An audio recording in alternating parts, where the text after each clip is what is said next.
Hello, my name is Jennifer Stone, and I'm from Watertown, South Dakota, where I was born and raised. I'm an artist that paints in mixed media. I started out with watercolor, and I was fortunate to study with Carlin Holman, is a mentor of all of ours. We're so indebted to her, and we are doing these films for her as our payment to her for all that she's given to us, and it's just a very small token of what we could do for her. And we're absolutely honored to be a part of this. My workshop is going to be on watercolor, and we're going to be working with pouring colors and negative painting. When I say pouring color, I do not mean using any mascoid or anything like that. It's literally pouring watercolor out of a cup onto water and creating some shapes to begin with. This workshop is also really great for people who are intimidated by that white piece of paper and any drawing skills or the lack thereof. So we will be using a rose as our template for the shapes that you'll see created within the painting. And each time a rose is added, it creates depth, and as you can see, the roses keep going further back and further back. So it's really fun to do, and you only put one rose on at a time, so it's not intimidating to create an entire masterpiece right off the bat. So let's get started. This lesson is mainly about negative painting. We're going to be using tube watercolors, and this is a single color, and this is a multiple color painting, as you can see. So we'll talk about the single color right now because that's what we're going to be demoing, or I will be demoing. And what I do is I squirt about a pencil size eraser squirt of watercolor into the bottom of a cup, and I use a flat brush with a little bit of water, and I smooth it out so that it's about the consistency of half and half, or cream maybe, not quite. So it's diluted watercolor, obviously, and I have that set aside. And then I use 300-pound watercolor paper because it does not buckle, and I like to paint to the edges of my paper because I like the decal edges, and when it's framed, it's a very nice look, I think. So you're going to wet your paper with a large brush. This particular painting I used a larger brush, but the painting that I'm going to be demoing for this film is going to be smaller, so I use this size brush.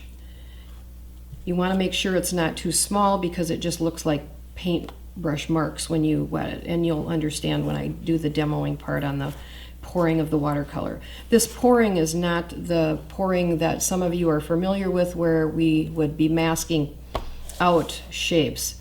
There's no mascoid involved in this at all. The other key player in this is a rose, and it's a dried rose, and I just use it simply for the shapes. And you do one rose at a time. So in the beginning, after you've poured your paint, and you will lay the rose down and just get a rough idea of the shape of the rose, and you're going to be sketching with a pencil and drawing the tendrils. As you can see, these little shapes down here. And after a while, they all connect and create all these negative spaces. And so that's what this is all about. I'd like to show you the steps first before we actually begin the pouring of the watercolor so you understand where we're going with this. Obviously, you'll start with a blank piece of paper. This is step one, and step one is where you actually will wet the paper with water. So this obviously has color on it right now, but just know that where I put the water, that's where the paint goes. And you let that dry, and then you do it again with the same color if you're going to do a one color pour. And it builds up the values. You can see that each time I pour it over, and I wet the paper again before I put the color on, and where it went over the subsequent layer of color before, it's a darker value. And I like the shapes. I like all the drips and the runs, and it looks like a mess, but when it's all done and you're ready to start your roses, you'll be happy that you have a lot of those drips and so on. So it's a fun process. It takes a little bit of the intimidation out of that white piece of paper. So step one is to mix your paint in your cup. So I just use about the size of a pencil eraser, and I squeeze it into the bottom of the cup, just like that. And then I pour a little bit of water in. Of course, I use Carlin's Fine Mister. Don't put too much water in it first because you can't take it out.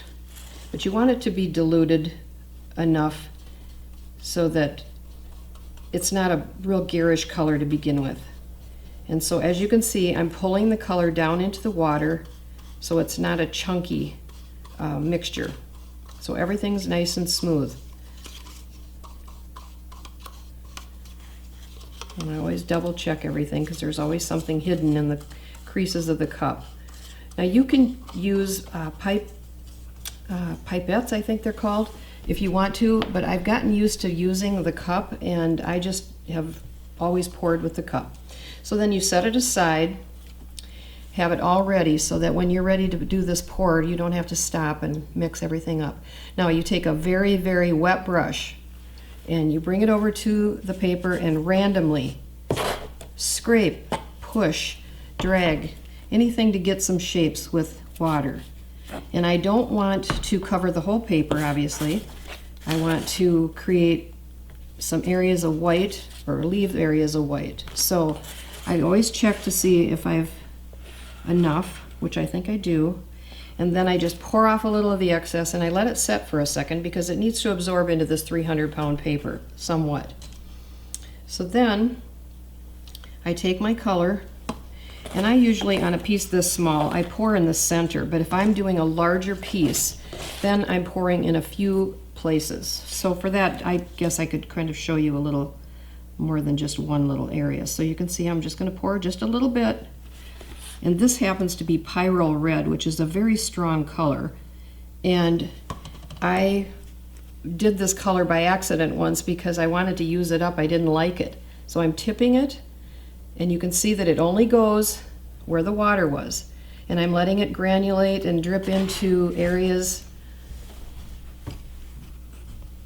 that have the water. And I encourage drips, as I said. I'm wiping up this so that when I set it down, it's not going to absorb it. And I always have a wet brush, a big wet brush, to encourage the drips. And you will love those. Well, I love them.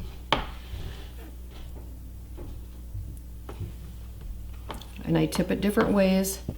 At this point, I'm not thinking about composition or anything. I'm just wanting to save some whites. I want to create some more drips. This is not totally necessary, but if you like drips, you'll want to do this. So I make sure that it's all distributed. There's no puddles sitting anywhere that haven't moved around on the paper. And then I'm getting my lightest value at this point. These little skips are done by really running the brush quickly across when you're wetting the paper, and I love those. So they're really a fun thing to try to achieve in the initial wetting of your paper. So as you can see that it's not as red and garish as it was when I first put it on, and it's granulating nicely, creating some texture, which is another thing I love. So then I just let it dry at this point. And when it's dry, then I proceed with step 2, which is the same thing, wetting the paper and pouring another level of that color on to create the second value. So the next step, after the painting is dry with your first layer of paint, we're going to re-wet the paper again. And at this point, I try to think about saving some of the whites because those are very important. If you know about watercolor, you know that you can't get whites back always. It just depends. So I'm going to think about that and save some of them. You're not going to be able to save them all, and you don't want to save every one of them. Again, I'm scraping my brush across, I'm dragging it, I'm getting skips and random shapes. And we'll pour again into the water so the paint goes only where the water is.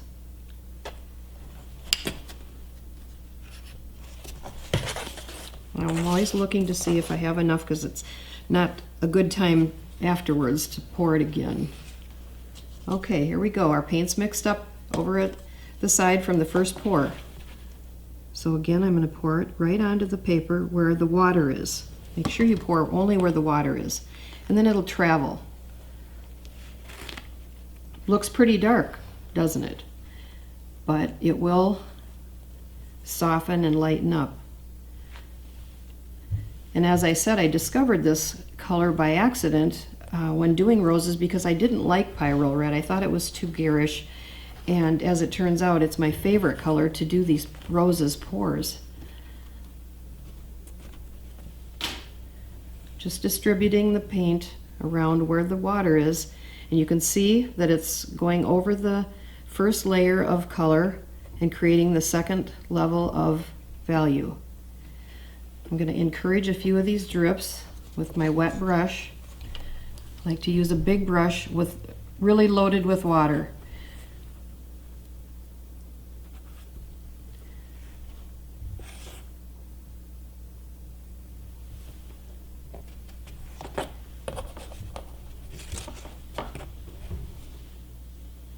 I just look for areas that the paint is built up a little bit more, and I encourage that drip.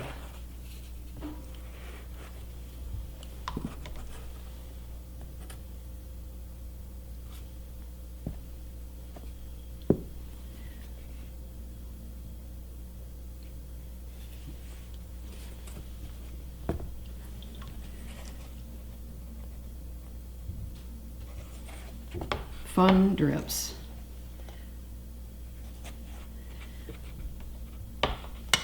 I'm not a realistic painter. I don't paint things that are always, they're abstract. Let's just say that. They're abstracted realism, maybe. So there's the second layer of paint. And we let this dry. At this point, I will sometimes add a second color to create a more moody, or maybe it's not moody, but it's maybe if I'm doing something that is a little bit more botanically correct, I maybe want some foliage looking areas in my painting, or I want to create a mood like this.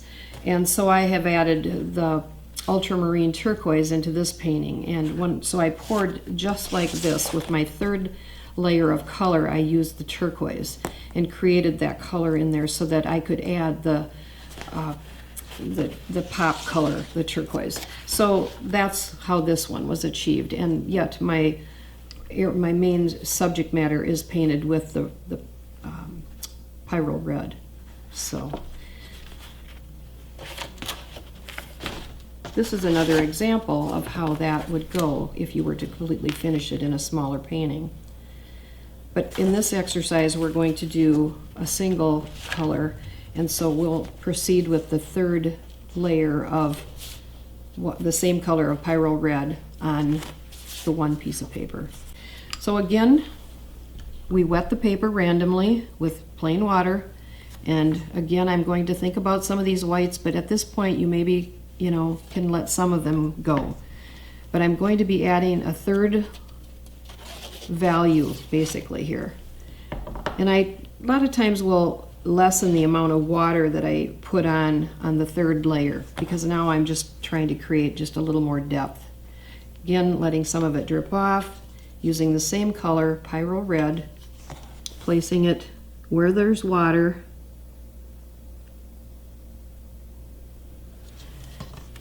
and tipping it and turning it to distribute the paint. The value again is going to lift up to the next level where there's already two levels, as the drips are encouraged. I have a lot of fun when I do these. I hope you will too.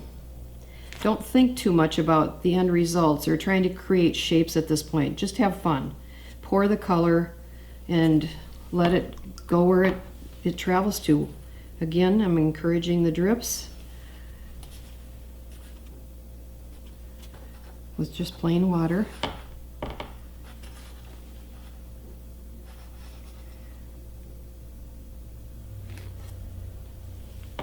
There's a lot of wonderful things happening here. There's skips and things there, so now I am thinking a little bit ahead about I've got to try to put a rose in that area or make something happen so that it shares that fun area with the final piece.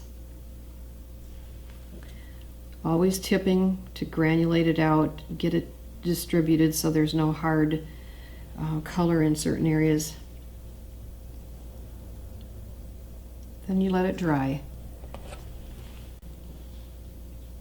At this point, I'm ready to draw my first rose, and I'm usually looking around, tipping the paper different ways to see what's going to be my best option for some whites, and you do need to think about design at this point. You can't just randomly drop it in there and then expect to go all over the place. So you're thinking about this design now. So I usually try to find an area that has an interesting white shape to work with that will be my focal area. And I'm not always thinking about the entire white shape. I want the rose to come in and out of it perhaps, or to maybe just capture some of these skips. There's just some different options here with some drips that are interesting, so I could go either way with this one. Usually it speaks to me right away, but I could go either way with this particular piece of paper that we did the 3 pours on. I am thinking about where is a focal point typically located in a painting. It's not going to be up here at the top. It's not going to be down at the bottom, you know, off the side. You want to pick an area that's maybe in one of the 4 cross points of the crossover. So I'm really liking this little area right here, but there's more whites over here. So I think I'm going to go over here, or I could go here. That's a nice area right there. I think I'll pick that. So depending on your lighting, there's ways you can do this. There's going to be a shadow shape that a rose will create if you hold it above the painting with the light coming down over it. There's not that option with this lighting that I'm using today with the filming, so I will wing it by just over accentuating the shape of this rose, and the rose is there presenting itself to me with all of its shapes, but I'm going to over accentuate, as I said. Now sometimes I will take the first rose and place it just a little bit inside the edge of the paper so that the focal point isn't going off the paper. So this is what my plan is today, is to start about here, and I'm just tracing a little bit of what I think the rose would look like if it was laying down. And I'm really accentuating areas and making a shape that is abstracted but interesting. Is it exactly like the rose? No. These little tendrils, I draw those way out. And when I get to the stem, I always tell my students, make it sassy. Don't make a straight soldier line. And so I go in and out and in and out and come down, and I just pretend it goes all the way to the bottom, because you know that it does. You don't have to have the entire stem there. And the sassiness on the edge of the rose, which you can now see after I take it away, is sort of resembling what the thorny look of the edge of the rose would be, the stem. So I'm just going to bring it down to the bottom. Now, I may not quite follow that exactly, but that's my plan right now, that's where that rose is going to be. And at this point, you may also add a few more things, like maybe I'll put another one of those tendrils down. I probably should learn the botanical names to these. You could add maybe a leaf shape, and they're pretty round, narrower, not quite so narrow maybe, but doesn't matter. There are going to be a lot of negative painting within this, and they're just going to be connectors. So I place those in there now so that maybe my next rose, this will connect, so it will create the cells that are going to make the negative painting. So I'll begin with the first layer of glazing at this point. All right, at this point I'm mixing up a bit of a glaze, and so I have some water on my palette, and I'm just gathering a little bit of the Pyrrol Red that I have poured in the edge of my palette. Now I want to mix a light glaze, so this is not going to be dark in the beginning. It will gradually get darker value as we add roses. But right now you need to change the color that's behind this rose so that the next one doesn't have the same value within the shape. So each time they're going to look like they're going further back and further back. Now I sometimes will take a second color and mix it in with this just to change it up a tiny bit. And I'll do some color charging at some point as well, which I'll explain as we get to that stage. But right now I'm just going to start going around the rows with a loaded brush of watercolor and just follow the shape of what I drew out in the initial rows. Now these aren't going off the edge right here, these shapes. Now the negative space is the space around the rows, not the subject. So that's what negative painting is. I started with this edge because I did take the rows off the edge by just with one point, just so there was a connector there. And if you're first beginning to do negative painting, the idea of getting a smaller cell area, which I refer to as the area within the negative space, it's not as hard to keep the bead flowing so that there's not a hard edge.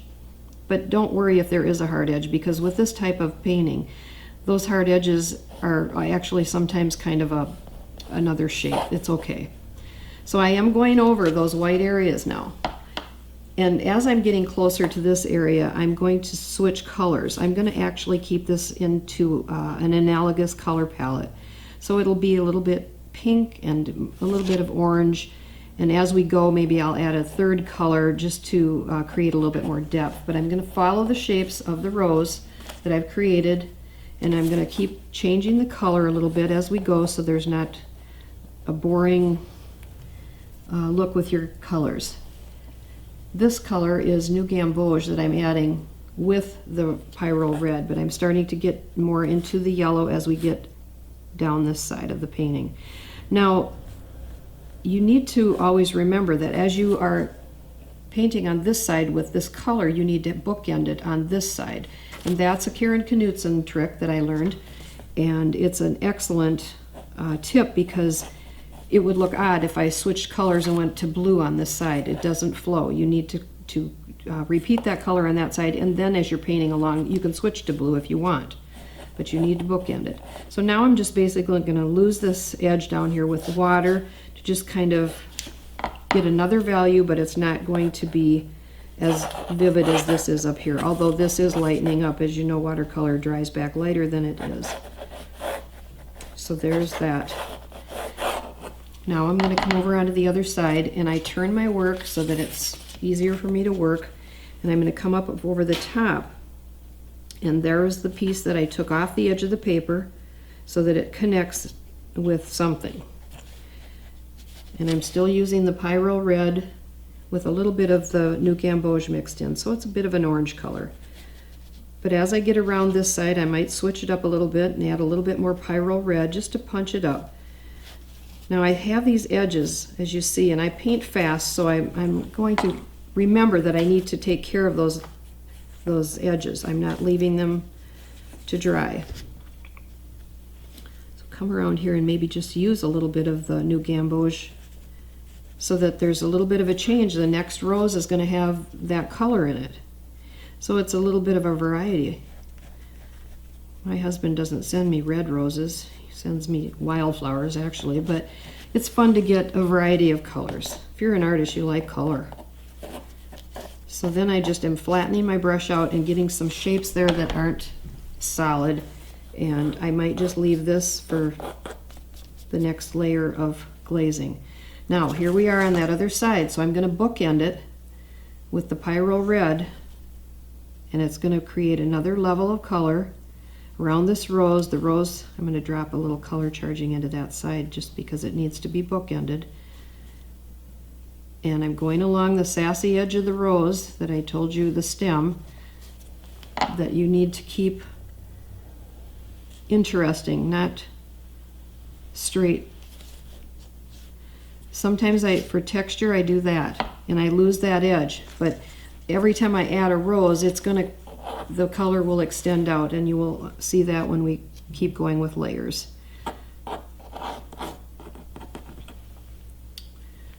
Coming down here with a little bit of the orange and the yellow as it repeats and bookends on this side. But there's the stem popping out now. Lose those edges a little bit, leaving some of the whites, some of the lights. but I've created another level of value here.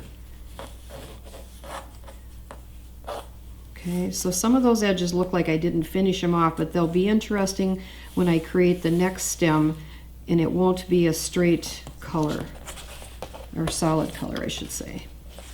So this is where you let this dry, and then you add your next rows. So at this point, I'm ready to add the next rows. The painting's dry, and so I'm thinking about design now, and I don't always think of, you know, how many roses need to be in there, because sometimes I will, you know, go with the rule of the odd number, as they say in the books, or maybe a little bud might suffice as that particular number. So I'm thinking again, I want to connect them. As I said, I want to make sure that there's connectors, so that when we have the negative spaces, that there's connectors. And as we proceed with this painting, you'll see that the shapes that are created are so much more interesting as they go along, and you'll see that each one that we adds a lot more fun and shapes that are interesting to look at for the viewer.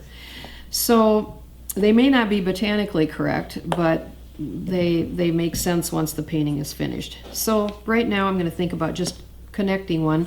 I obviously don't want it to be the same level as the first one, so I'll just pop it in here, and when I get to the stem part, you'll see that then I just make that part up so it's not a straight line with the next one. So I might even join them together. So I will connect them here and start up. This one's going to be a bit of a higher level than the first rows. Coming down, again, I'm over accentuating what I'm seeing. I'm going to create some of those tendrils. This one is going to connect up with the one that was there from the first rows and go behind it. And that's what I love about this, is that it creates that depth. And so now I'm just going to pretend I have a stem there and put that away, and just now I'll make this part up. There's the bottom of the rose, and then there's this tendril coming down. So there'll be a negative there. Now the stem is going to come down and join up with this one, but I'm going to do a few leaf shapes, and I'd like to do some of them that have the leaf turning away so that they're all different. And this stem will come down and join this one, and maybe at some point I will do some negative painting with another stem coming back behind this one, but for right now that's all you need to do.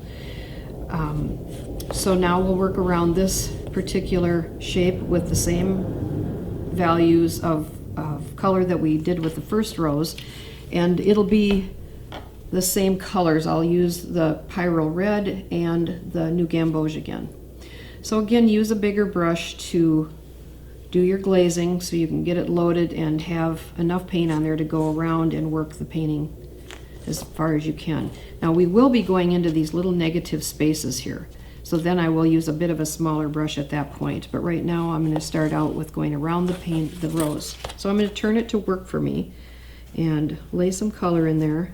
Right now I have the Pyrrol Red, and I'm just going to glaze around the shapes that are there, going over this particular rose as well, the outside of it, the negative area.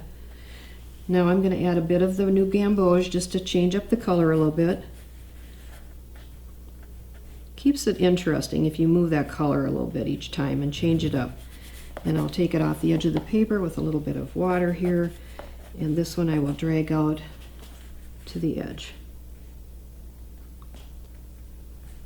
Sometimes I'll leave a little bit of a space, or a color will peek through from before with just a little shape. And I like those little surprises, if you will. All right, here we go around the rows.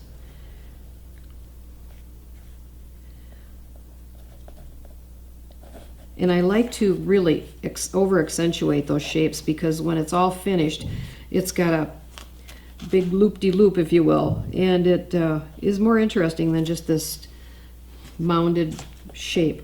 A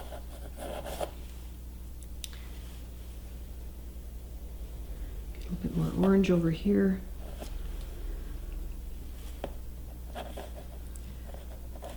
You can switch to the pink again if you want, or whatever color you're using. And in my world, roses, they can be blue, they can be any color. So I don't really think of it. It's not exactly like a rose is, so why not play around with all your options? So now I'm going to get into a little bit of the pink here, because I'm going to really pop it with some reds, I think. I get pretty excited about color. Now I'm just going to drag this a little bit, wet my brush and lose some of the edges. There's that leaf.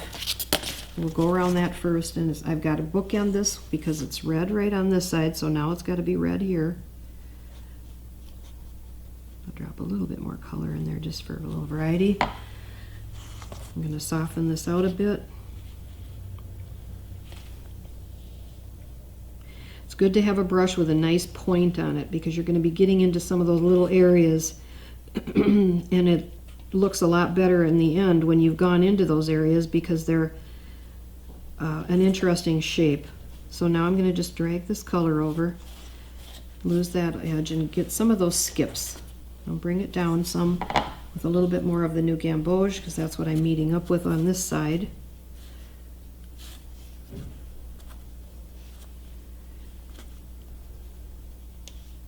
And I'll stop there because that stem did not go all the way down. So now I'm going to take a smaller brush to get into the negative areas right in here between the two stems and the rose edge. I'm going to do a bit of an orange in there because it's what we have going on here, so we've got to sort of keep with that, obviously.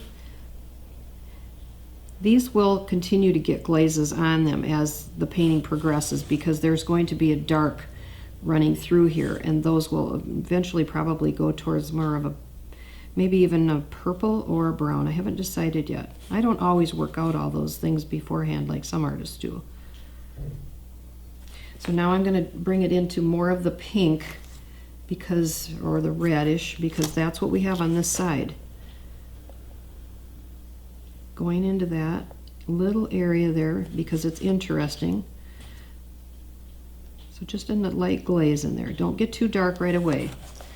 Okay, I'm going to pop this over to this side a little bit.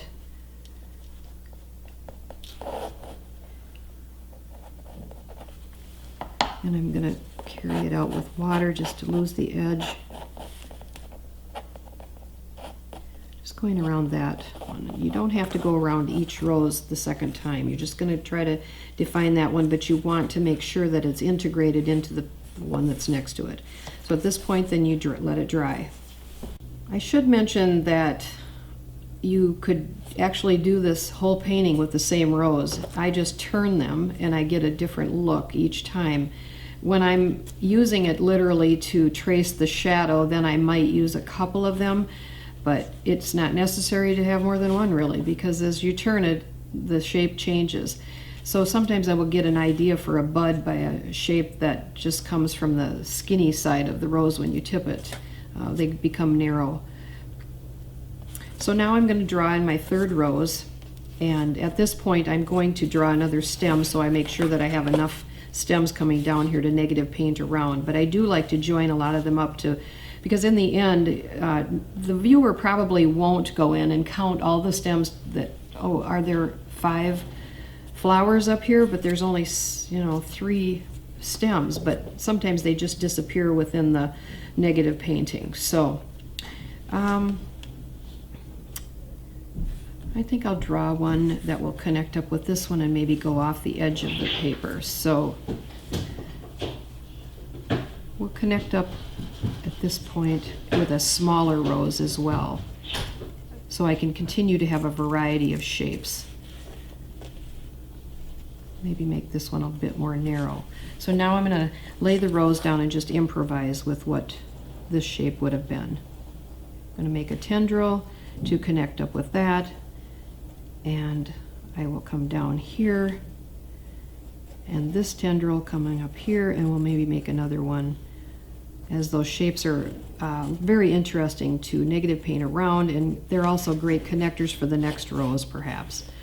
So now I'm going to incorporate some of these little, I guess, I'm not sure what, it's a stem, but it's connecting up to the next rows, which creates this cell, which I refer to when I teach this workshop, so that each student doesn't have to worry about glazing an entire area like that.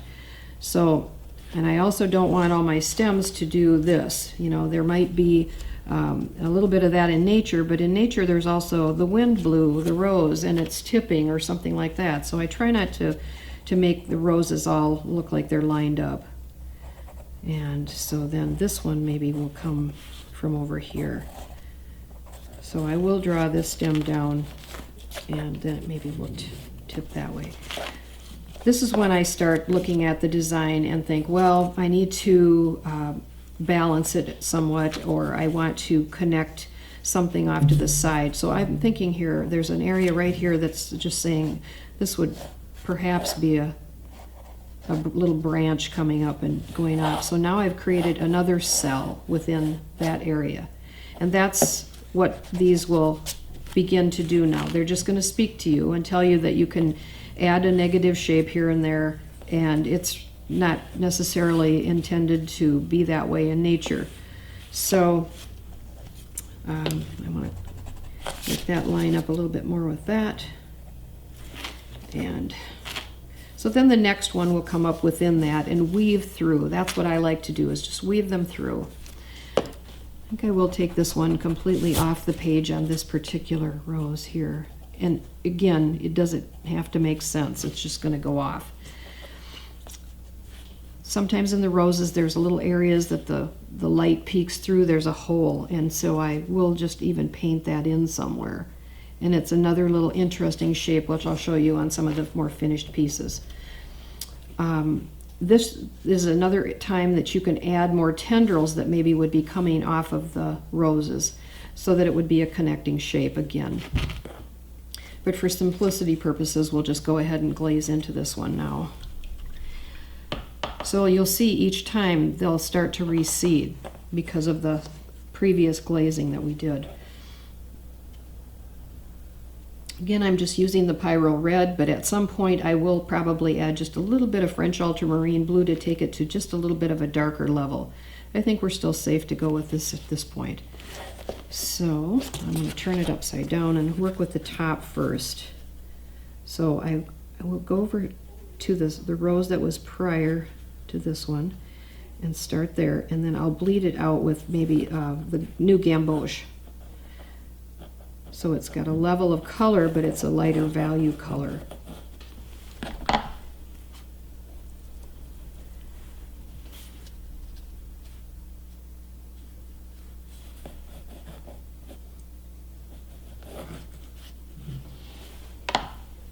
I do love to paint these.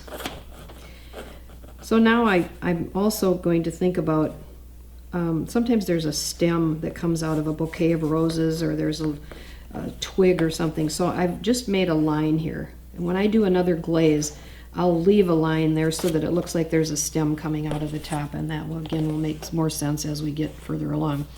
But I just want to point out, this is when you can start to see the pores that we did in the beginning, and how interesting that background is, or the shapes that are created within that. And so a lot of times people worry about, oh, how to paint the background. Well, there it is. It's all painted for you. We're glazing over it to quiet it down maybe, or to bring it together. So, all right, so again, we're going to bookend. We're going to bring that color onto this side of the rose, and then we can start changing it as we go along. So maybe I'll get a little bit more pink. So again, it's the Pyrrol Red to pop it. You can keep these as quiet as you want or subdue them, you know, but I like to pop them and get some mood in there. Now, some people will say, well, you have all these hard edges. Well, at the end, I take the flat brush and I soften some of the edges, but it's up to you. So see the roses popping out now.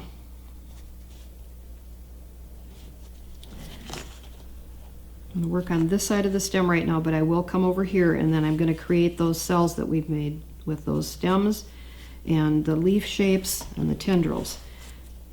I'm going to change the color now a little bit to an orange.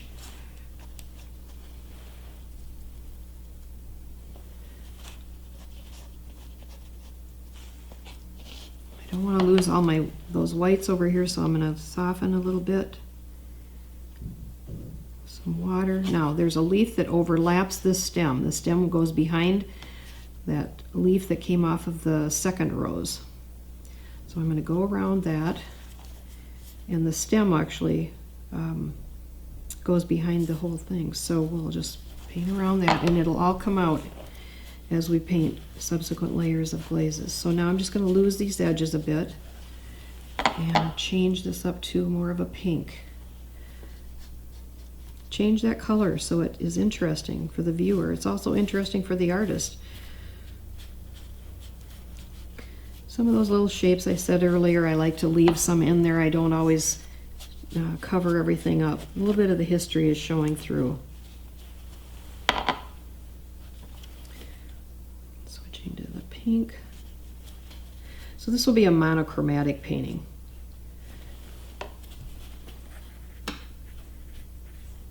I should have said analogous. It's analogous colors is what I'm using. All right, so now I have this orange on this side. Now I'm going to bounce over to this. I've got red right here, so I'm going to just put that red right into that little bit of a piece of negative space between the two roses to define that area. A little too much, so I'll soak it up with the wet, thirsty brush. Coming across here. Get up there with that point of your brush and really define those areas. We're negative painting like crazy here. Okay, now I'm going to come across with the orange because that's what's on this side. We're bookending. And the roses are popping out. Okay. And you can still see a lot of the shapes from the pores underneath these glazes, so that's really cool, I think. So I bounce that down, and it's pink over here, so I want to be mindful of that.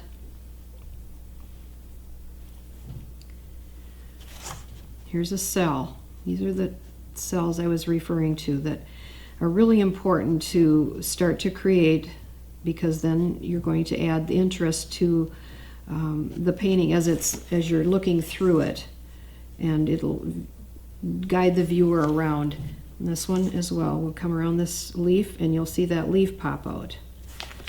I'm going to switch now to a little bit more of the orange because it's orange over here. So I'm going to just start with the yellow at this point because there's pink underneath.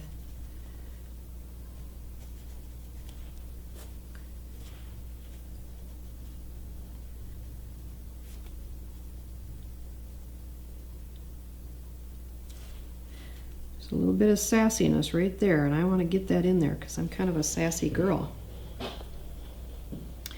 Okay, I could bounce this over, and when I do this, this is the point of the painting that I just have the freedom to say, well, this looks like there could be a connector here, and there might be another stem coming up here, so I'm going to go ahead and I will draw them in for the sake of filming, but when I'm doing this in my home studio, I just go ahead and add them as I go because it's instinctive for me. So I see a little point on this rose right here, so I'm just going to connect that up maybe right there. And now when I add this orange over here and glaze right here, it's going to have that color be from behind that'll make that pop out. And it just starts to add intrigue and interest. So we're bringing that color across from here. So there's the color that it was underneath. I just created just a little shape, and it's another cell. So they just start to pop. I'm going to go ahead and glaze another one right in here so that this color continues. Okay. Now I'm going to add a couple of more shapes within this. And as I said earlier, botanically these probably aren't the way that a rose maybe is, but I don't know what's behind it, and there might be some weeds growing up behind it in the garden, so I'm just going to connect them. Sometimes I will take a little piece that's hanging down from it and create another little shape within that, so that's fun. So this will carry through and it'll be pink underneath.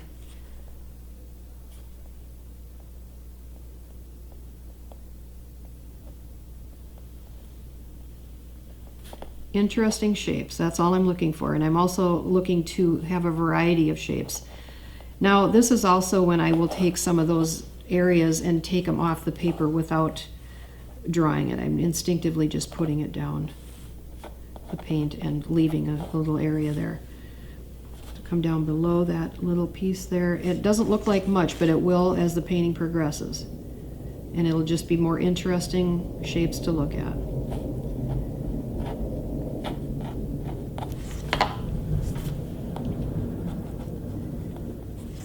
I'm going to change the color as I get down here to a little bit more of the orange. And we drew a stem there, or a stick or something. So it's starting to pop out.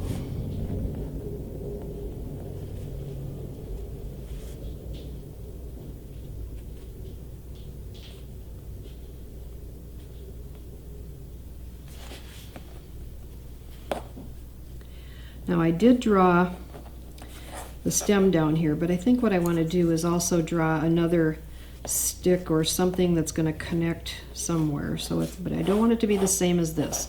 I want a few variety of shapes in that respect. So I'll maybe take it off down here. And again, they don't have to make sense, but it's creating a cell.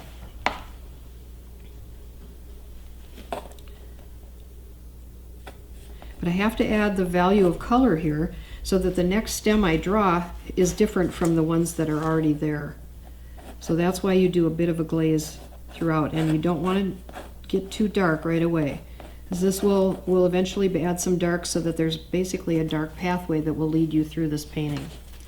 So I'll finish this on down to the bottom, and then we'll dry it, and then we'll draw some more things within this, whether it be stems or foliage, something to create another level.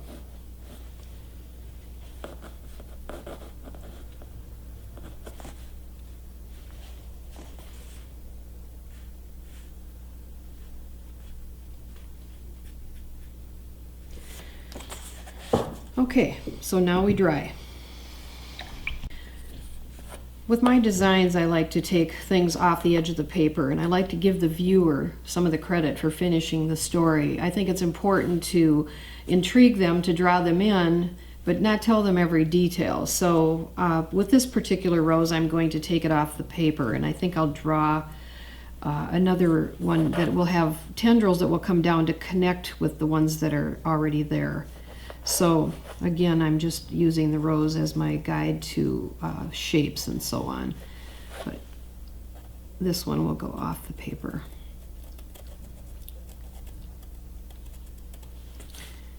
Coming down. These tendrils are pretty fun because you can use them for lots of connectors. Make a really big one there. So this one, you know, I don't always have to draw the stem all the way down, but eventually maybe I will incorporate a stem in so that you know that that does have an ending. So again, here we go with the glazing. So I'm going to use a bigger brush and load my brush with a little bit more value this time, maybe something that's a little more fun, darker value, because now I'm going to start adding some of my dark pathway to lead you through. There's still going to be a few more roses added to this at some point, but I can go darker right up here. So I'm going to start with the Pyrrol Red with just a little bit of French Ultramarine in it to sort of dull it down a little bit, I guess.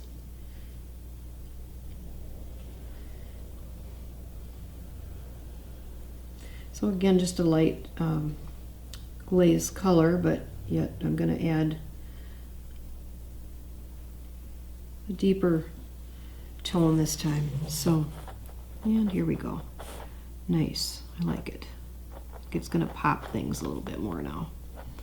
This is when it gets kind of exciting because you can sort of see your design and your shapes of your roses start to develop and all the fun things that you've added.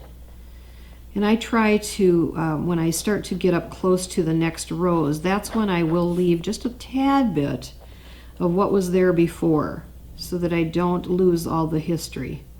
Getting into all the nooks and crannies here so that there's a connector, and when I take my hand away you'll maybe see that a little bit better, but I'm kind of a habit to use my finger to point to where I'm actually going to be working. So here's what I mean. I will leave just a tiny bit of that orange color that's underneath, and it tricks the viewer, I believe, into the value that it's connecting up to so that it's not so harsh of an edge. It's not a big jump in value. So remove just a little bit of that. So you can see that side of that rose developed and connect up with this one. Now I will take this color and bounce it down here, but not yet. I want to finish this area up here. So again, I'll turn my work to work with me. Don't want your hand in your wet paint. I'm going to get into these little cells right here so that it can pop this rose against the other one. Now there's the stem. Make sure your brush has a nice point on it. This is when good brushes are really important. You don't want to work with bad equipment in the first place, but the point of the brush is really important. So there's that rose popping out. I like to add stems that come out of the top of the rose with, you know, different sort of branchy things, you know, and so I'm going to create one right here. And so I will glaze around the rose, and then I'll leave an area of that beautiful orange underneath. I'm just going to glaze it away, or bleed it away with water there. And then I will go on the other side and create another little stem there. So this is the French Ultramarine Blue and the Pyrrol Red is what I'm using here.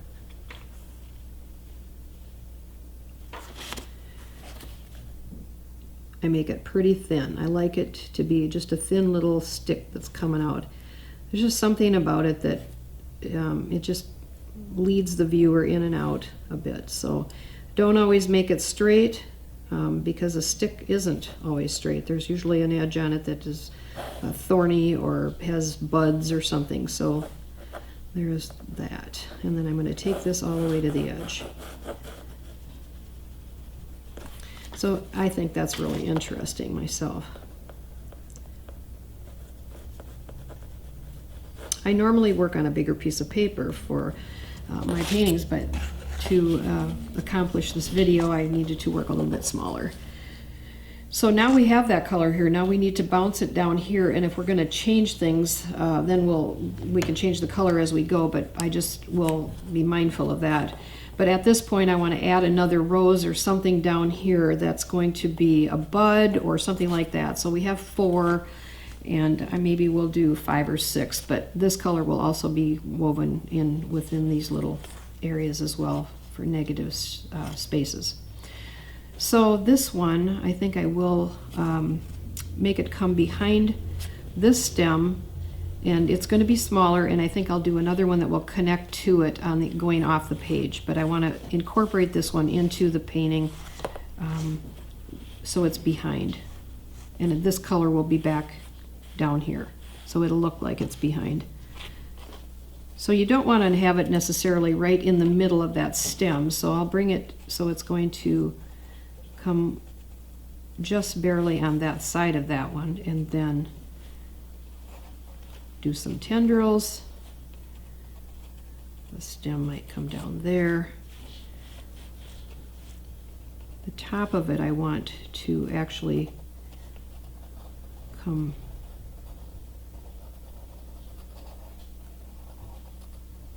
below that area. So all right, so then the sassiness comes in. So I want to have some of those irregular edges on the stem, but I think I want to have a branch that's going to come off the page right here. The paper, excuse me. It's not a page, is it? All right. Make your rose the way you want it to be. It doesn't have to be botanically correct, as I said earlier. So, all right, so now I will continue this color on this side of the rose and go around that bud, and then when that's dry, then I'll draw another one that's going to go off the page, and it's just going to be barely the, the viewer again is going to decide, oh, that's something there, a bud or something. I don't know exactly what it is, but it's something. So I'm coming up in between these little areas that we've created with the tendrils.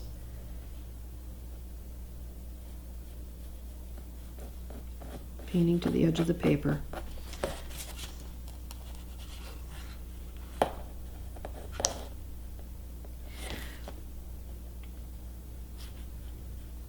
This is when I take my artistic freedom, and if I'm painting along and all of a sudden I see something that I want to incorporate or add another little stem or something, I just do it, and you should do that too. Don't stick to the initial drawing if you feel the need to change it. So the colors are analogous. They're next to each other on the color wheel, oranges and pinks and yellows, and so they're just it's a really lovely color combination, I think. So now that rose is popping out on the top anyway. Now I have to come into these areas and, bookend that color, getting up into those little nooks and crannies. So it's interesting. Let's take a look, analyze it, and see. So there it is, and then the next one I'm going to take off the page because I like that design, So, all right, I'm going to bring this down. This color has to come across here too, so remember that. Bookending.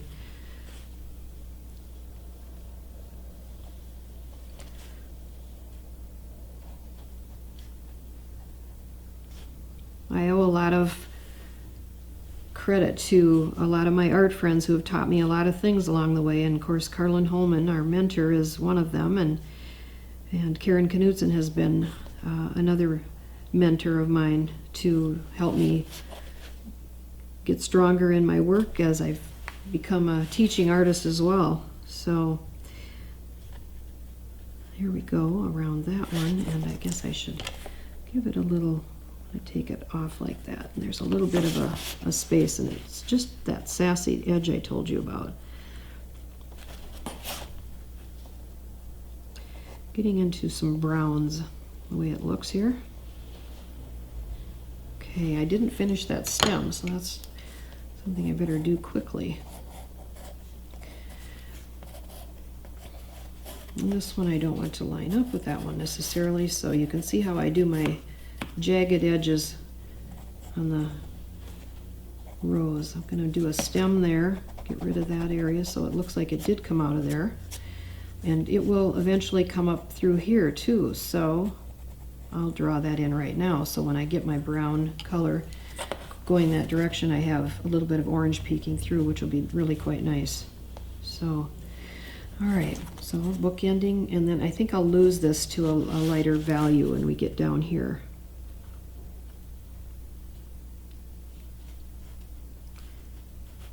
All the shapes are peeking through now from the pour, so it's really fun.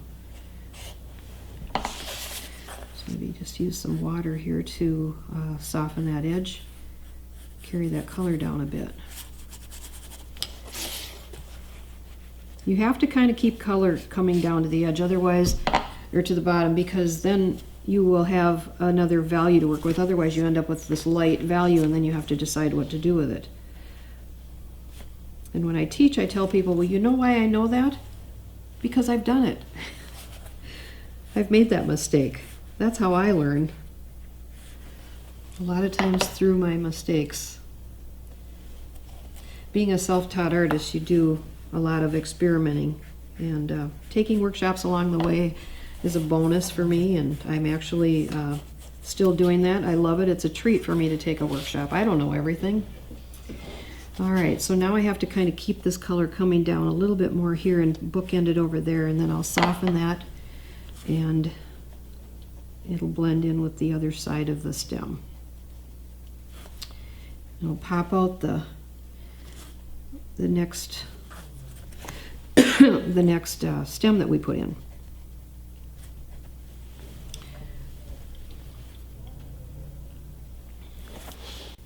So always remembering the bookending rule, you know, carry that color over, even if it's just a little bit and you have to come back and, you know, complete something later. At least you finished that off.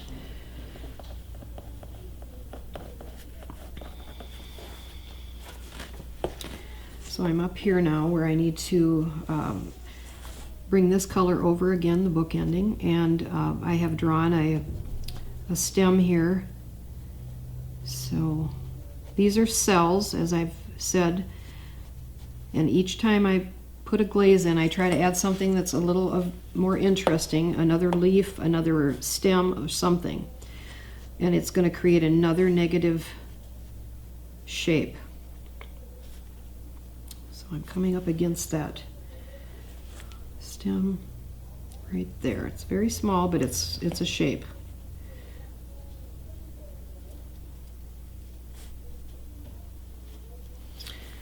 Okay, I'm gonna just drop a little bit of dark in there to bring that color over a little bit more. It's sort of a little more red. So now I want to come across here and bring that color through, but as I'm doing that, I'm thinking, all right, shall I add some more shapes and so on? So that's my thought process there. And I'll take it across, and I will add something here just because I want to finish off to this side with just a little more interest in this area.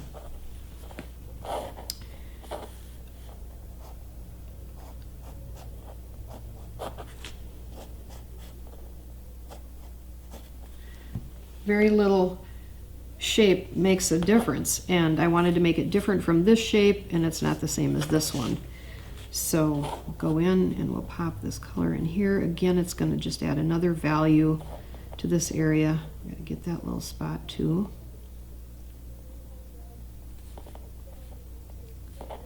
Leaving just a little hint of the edge when you get up to an area that butts up with the color. You need to leave just a little bit of the history there.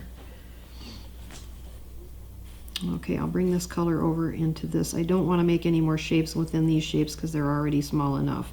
And they're all different. Again, I repeat that.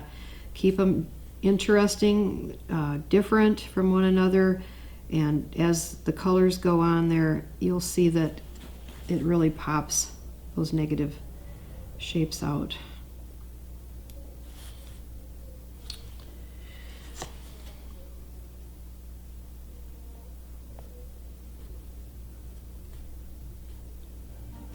There's that new stem I just drew in there.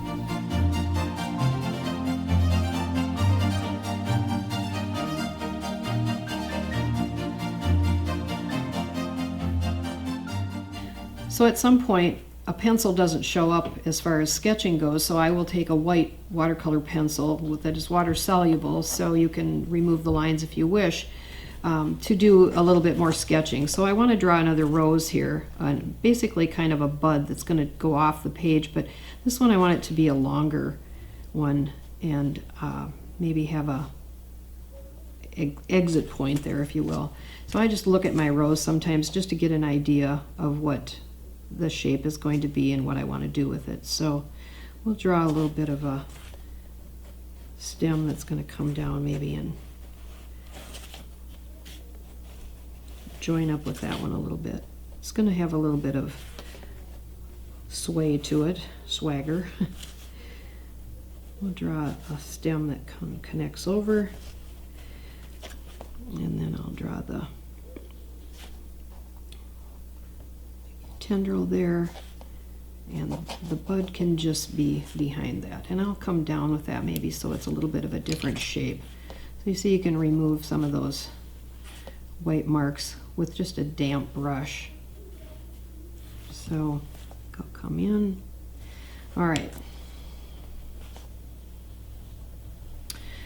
All right, so now I've got to get in and get those little areas, so that pops that out with some more negative painting. And now I'm going to go in with a little bit of a darker value. I think I'll add a few more connectors here, just because, you know, this is all a good enough time to do it. So I may just draw some lines that will come up and connect with that, and maybe even connect to that leaf shape there, and just get some interest going. And then we'll draw a couple of leaves maybe that would be coming off and maybe going off the page. So this has been glazed, so again we can add some more shapes with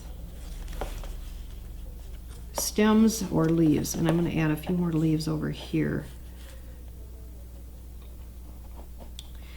I'm kind of a fan of things going behind and then coming out on the other side, so we'll do one there, and maybe another stem in here somewhere that's going to connect up with this. There.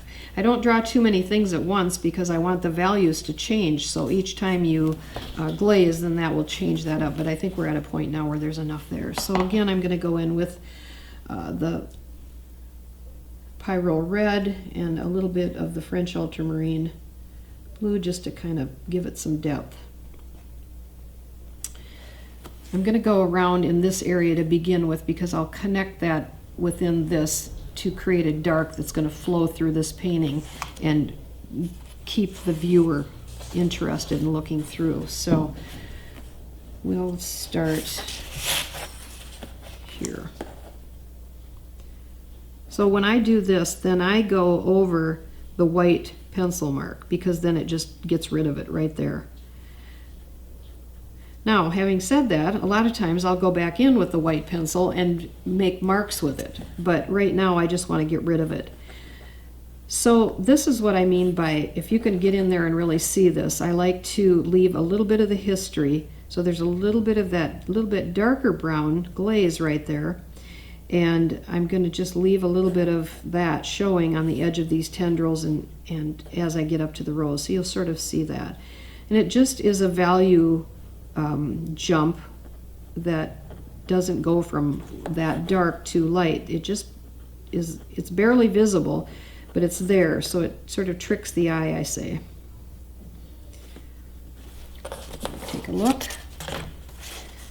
Okay, so now maybe I'll see what adding just a little bit more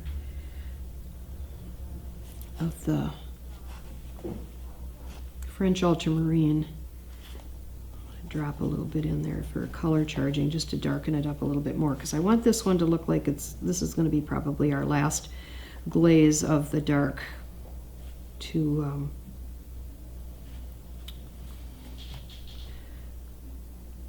bring the darks through. Alright, so now I need to just the bottom of the rose.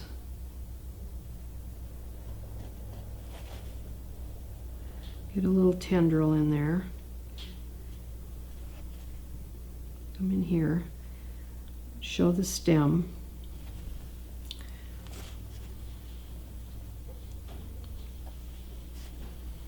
So you can start to see that this rose is receding further into the background than the one right there. And then there's another little thing I do towards the end that will make it pop or go further back, make the front one pop out even more. So little finishing touches I like to do at the end.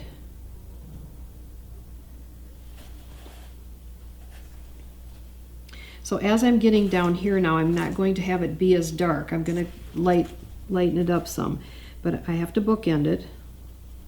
So there's the bookend, and I'm bookending it from here as well. So this side. So now I'm just going to maybe start going to the more of the Pyrrol Red and just joining up with that. Coming over the top of the white pencil mark to create that leaf. Now that leaf is going to show up, so we're negative painting around everything to make this subject matter appear. It's like magic. I always tell my students that negative painting is like working with an optical illusion. You remember those when you were in grade school, they'd show you something and you'd have to try to see it, and there's always me in the class that would look and go, I can't see it, I can't see it. And then all of a sudden you see it, and then you can't unsee it. So that's what negative painting is like. It's really fun to do once you get going with it. And I've done it since I started painting, and I didn't even know what I was doing. So I'm not sure what that says about me, but I just love doing it. So you can see that I'm not as dark up here in this area of the painting. I'm getting lighter, but I'm just using more of the Pyrrol Red and watering it down so it's in the pinkish tones. Here's the sassiness in the stem that I want to create. There's never a straight stem, I guess.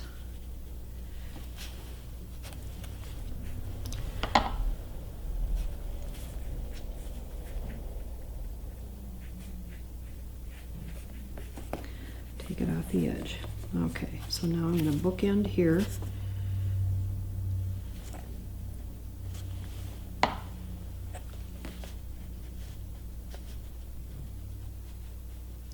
It's not the same shape as the rose stem next to it, so I want to keep that interesting.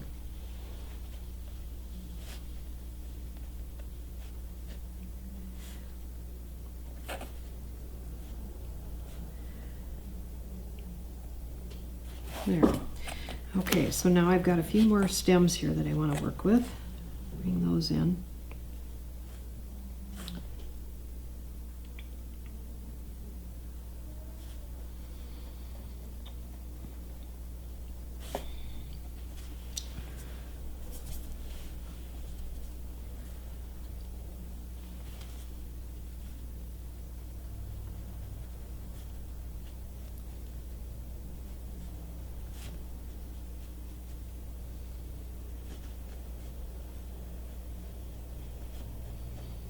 You can add as many or as little as you want, but as many as you add, it's a little more interesting and entertaining for the viewer, I think.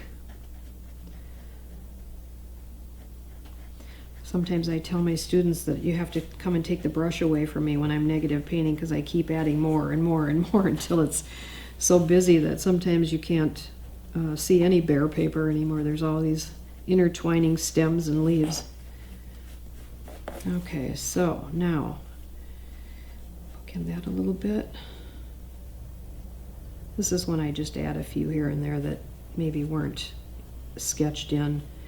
So there's always some branches or something coming up from the bottom. Okay, so I drew a leaf here, so I need to define that. And we're a little bit darker value up here, so I'll go ahead and go around that. Then I'm going to pop the darks, the dark pathway in, I think. I think this is enough to give you the idea of how to negative paint a bouquet or a roses in the wild.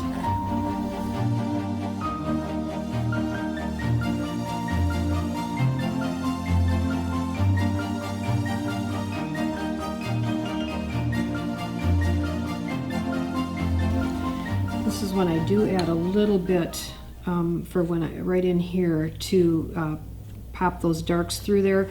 I just want to make a couple of more little cells right in here.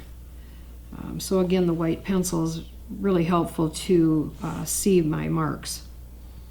So this has a tendril coming here. Now, would it come up here? No, but it might connect nicely with something, but I don't want it to make the same shape as this shape. So I think I'll just bring it up and line it up with that one. And then I'll bring it up into that. Doesn't make sense in nature, but it does in my painting. So we'll maybe do another one over here.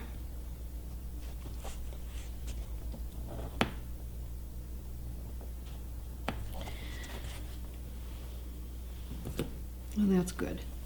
Okay, so I mix up a dark, and I'm going to go more towards the French Ultramarine blue and less of the Pyrrol Red. So it's going to make kind of a dark lavender.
So as we start to get close to the finishing of the painting, the dark pathway is always a very nice indicator for the viewer to get through the painting. And so I've added some darks up through here, and now I want to kind of weave them through towards the bottom.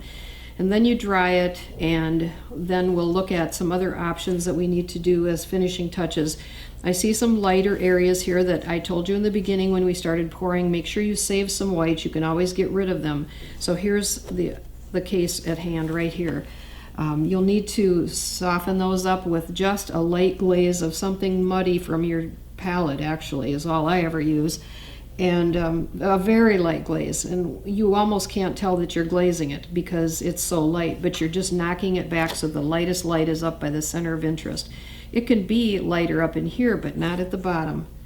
So now I'm just going to add a little bit more dark pathway to lead you down through here, and then I'll get lighter as we get to the bottom.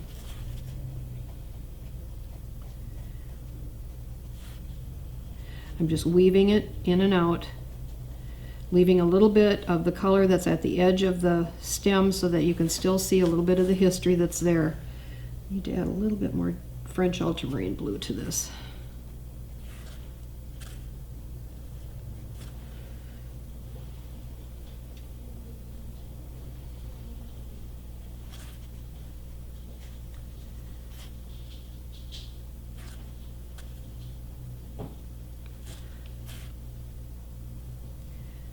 When I'm doing this, I might add a few more negative shapes, just because I can.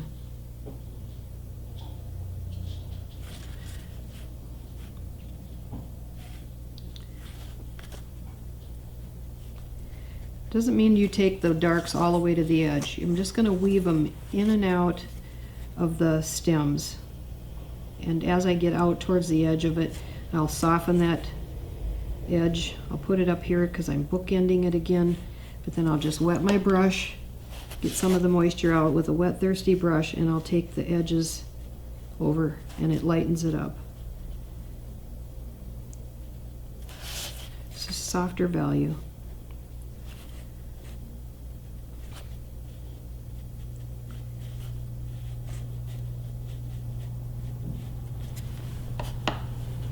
Lose the edge.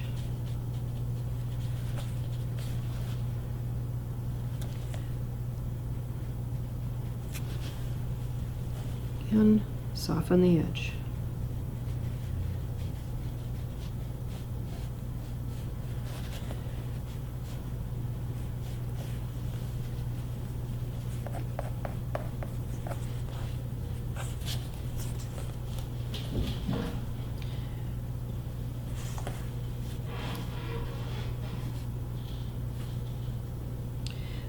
When I'm finished, I will go around and soften a few edges here and there, but for the most part, these stay primarily hard edge.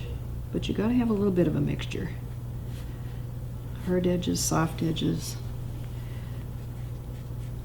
Keeps it visually entertaining.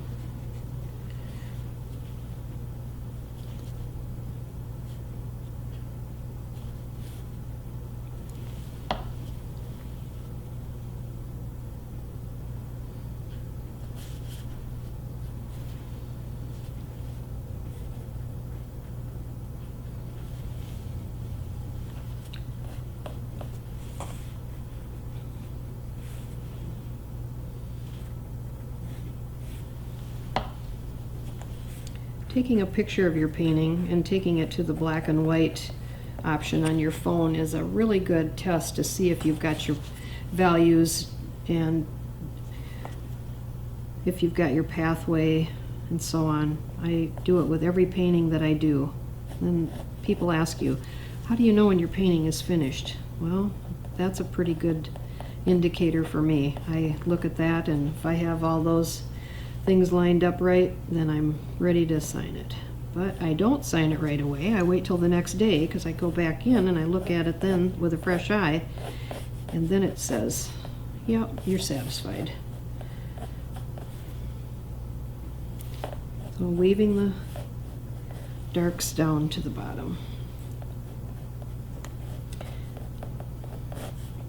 And we're going to do some color sanding.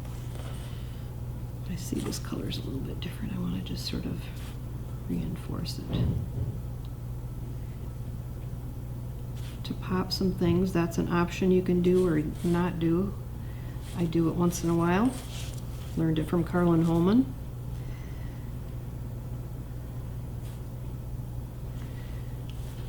Bring a little bit over here, a little bit over here, and soften them out.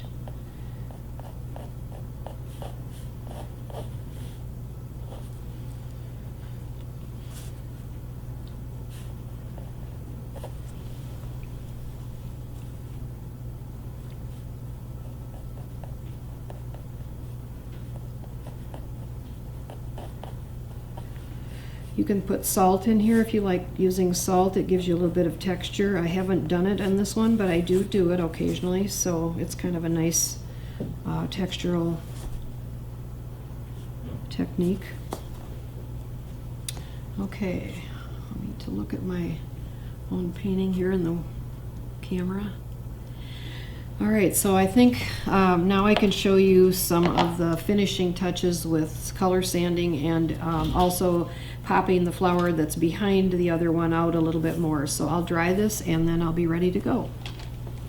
So in my final phases of the negative painting, I will do sometimes some color sanding. I like to enhance the flower a little bit sometimes to make it look like it's a little bit further back. So just say, for example, this flower here, if I wanted to make it look like it was even further back than this one, it is behind that one, I put a light glaze of color right up next to the edge, and then I pull it out with water to soften it out, and then it just looks like it's behind.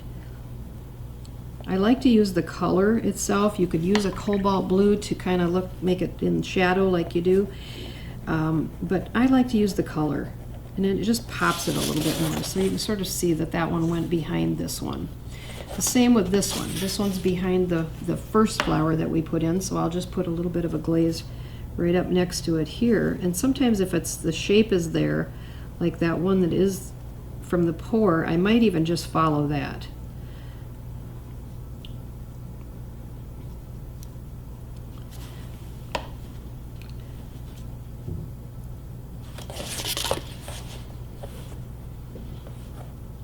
Okay, so now, like these flowers are behind this stem, so sometimes the cobalt blue is all you need behind there. You could use the color, but sometimes cobalt blue is just a great indicator of pushing it back. And so just a tiny bit and softening out the edges did the trick. So really nice shadow in shadow. Pushes it back. So there's, you know, that. And I might push the one that's behind it just a tad bit further back, add a little bit more intrigue to it.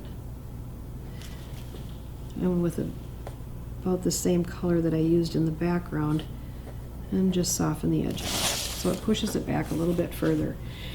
And then I will go behind a lot of the flower shapes that are maybe right here with cobalt or the color that it actually is, but I'll just do a couple, and you get the idea that that will make this tendril look like it's the head of the stem. And I do the same thing on the top part. All of these would have that done. So these whites are, you know, a little bit whiter than, you know, I want them to be the center of interest color. I'm fine with it being white up here, but I just want to knock those back a little bit. So I just look on my palette for something that's just a gray or something that's just a really light value. You can barely see that it has any value at all, and I just knock it back, and that just does the trick. So now it's not as important, and my eye isn't looking at that as much. So if it's further out towards the edge, you might want to kill it back a little bit. So that's how I deal with those. Color sanding, I embrace the shapes that are in my flowers from the pour. So I will enhance them sometimes with some color sanding. And this is dry right here, so I can go into it. And as I said, Carlin Holman taught me this, and so I give her credit for something that I do enjoy using in my work. So I'm going to wet the area, not puddle, but wet it just a little bit where I want the color to go. I'm just going to follow this line and maybe make another bit of an abstract shape within that abstract shape with just water.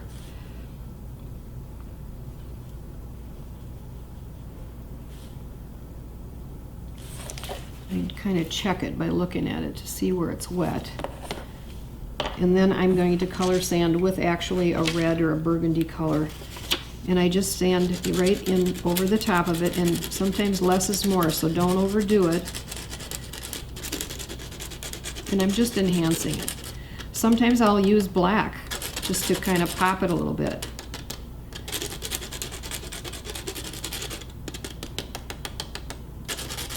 You sand directly over the water area that you just wet into it, and then you just blow off the excess, and it sort of gives another little bit of a texture there, and I love that. So I would go in and maybe do some more up in these areas, and you know, you maybe want to think about a contrasting color or something that will obviously show up.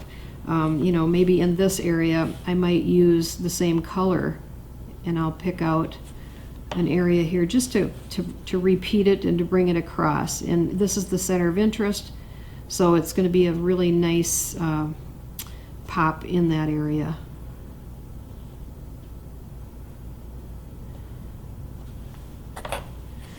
Okay, so let's do a little. If you like texture like I like texture, you'll probably do some of this.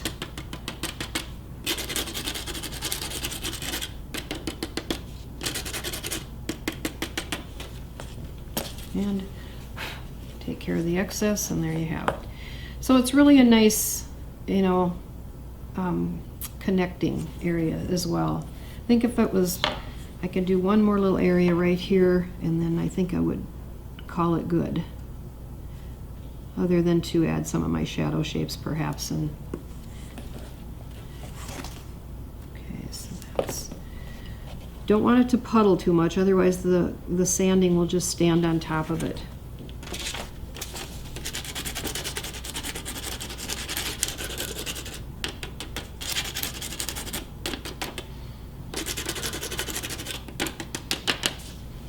These are watercolor pencils, they're water soluble. So I could go in and wet it again now if I wanted to, and it would spread, and you could paint with it. But I like it just like it is. So that's that. I think I would be tempted to knock back just a touch with the red right at this edge, so I keep you in the painting. But that was a little fine-tuning thing, which I call in my workshops nitpicking. So you stay more in this area. So enjoy. I hope you love negative painting as much as I do. Thanks for watching. For further information about my workshops or some of my work, you can go to my website, www.jenniferstoneartwork.com. I teach workshops where I'm invited and in my home studio in Watertown, South Dakota, and I'd love to meet you in the future. I'm also on Facebook and Instagram, so please follow me. Thank you.